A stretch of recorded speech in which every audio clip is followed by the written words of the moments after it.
اس وقت ہمارا پورا پاکستان معاشی اور سیاسی بحران کا شکار ہے۔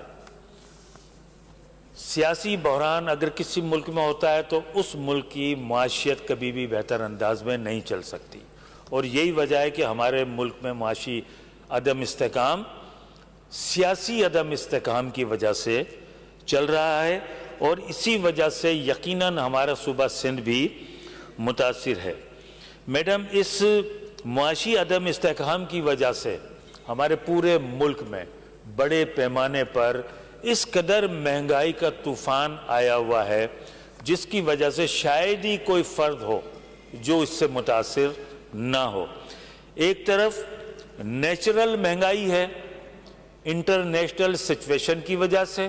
اور ہماری معاشی بحران کی وجہ سے، لیکن دوسری طرف جب ہم نظر ڈالتے ہیں ہمارے صوبہ سندھ میں نیچرل مہنگائی کے علاوہ ہمارے وہ ادارے جن کی ذمہ داری ہے مہنگائی کو کنٹرول کرنا، پرائس کو کنٹرول کرنا اور اس بات کو یقینی بنانا کہ جو ایکچول پرائس ہونی چاہیے، مارکیٹ پرائس ہونی چاہیے کموڈیٹیز کی، روز مرہ کی کھانے پینے کی اشیاء کی، ان کو کنٹرول کرنے والے جو ادارے ہیں جس میں خاص طور پر پرائس کنٹرول ڈپارٹمنٹ، وہ بالکل ناکام ہے۔ اس کی کہیں کوئی کسی روز بھی میڈم